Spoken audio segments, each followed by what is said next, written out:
Hello guys, आइए हम लोग अब बात करते हैं। एक न्यूमेरिकल है, बहुत अच्छा न्यूमेरिकल है।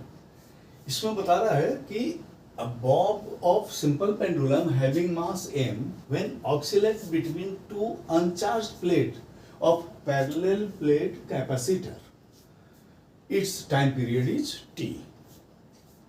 What would be the effect on the time period of bob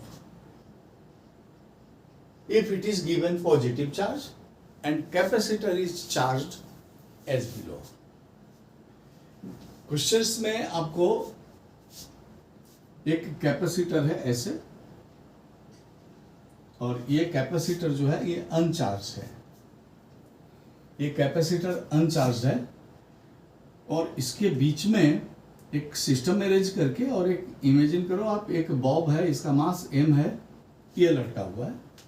तो इसका टाइम पीरियड t अगर है तो t is equal to 2 pi root under L by g. ये फॉर्मूला होता है सिंपल पेंडुलम का। अब बोलता है कि इसके ऊपर में पॉजिटिव चार्ज दे दिया गया Q, और इसको कैपेसिटर को ऐसे चार्ज कर दिया गया। देखिए यहां प्लस है और ये माइनस, ये क्वेश्चन में दिया हुआ है। यहां प्लस है और यहां माइनस चार्ज है, बोलता है एच सोन, तो ऐसे ही बता दिया कि इस तरह से दिया हुआ है। चलिए हम भी मान लेते हैं इस तरह से दिया हुआ है। अब ध्यान दीजिए इसमें क्या हो जाएगा। इलेक्ट्रिक फील्ड यहां से प्लस से इस ओर आएगा ना, ई वेक्टर। तो ये चार्ज Q जो है, इस चार्ज पे फोर्स लगेगा नीचे को, और ये लगेगा QE। फोर्स लगेगा QE, कहां लगेगा? नीचे को। और नीचे को एक और फोर्स लग रहा है, नीचे को एक और फोर्स लग रहा है, और वो फोर्स है mg। मास तो नीचे काम कर रहा था, और इलेक्ट्रिक फील्ड के चलते इस पे चार्ज Q जब दे दिए, तो Q चार्ज को इलेक्ट्रिक फील्ड में रखेंगे। तो हम लोग इसके पहले पढ़े ना, E equal to F by Q naught. तो F इक्वल टू जहां इलेक्ट्रिक फील्ड है और चार्ज है तो मल्टीप्लाई कर देंगे, फोर्स निकल जाएगा। अब ये दोनों एक ही डायरेक्शन में काम कर रहा है, तो इसका देखिए, इसका एपरेंट मास चेंज हो जाएगा।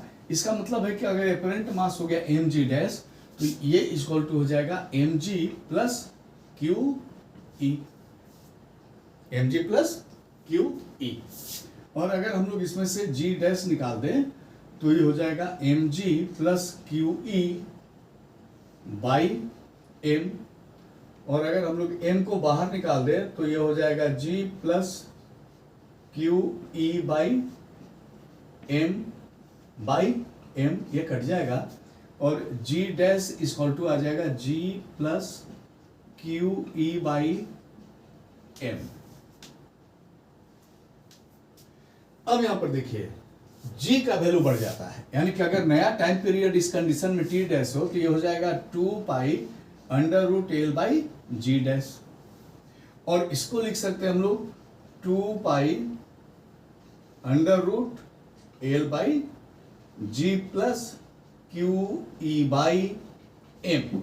अब देखिए g का वैल्यू, g डैश का वैल्यू जो है g से बड़ा है, g में QE बाई m ऐड करते हैं तो g डैश आता है। इसका मतलब है कि जैसे ही g डैश बढ़ गया टाइम पीरियड छोटा हो गया, इनवर्स में जा रहा है ना, तो g डैश जब बढ़ जाएगा तो टाइम पीरियड छोटा हो जाएगा। यानी कि in this condition time period of simple pendulum decreases.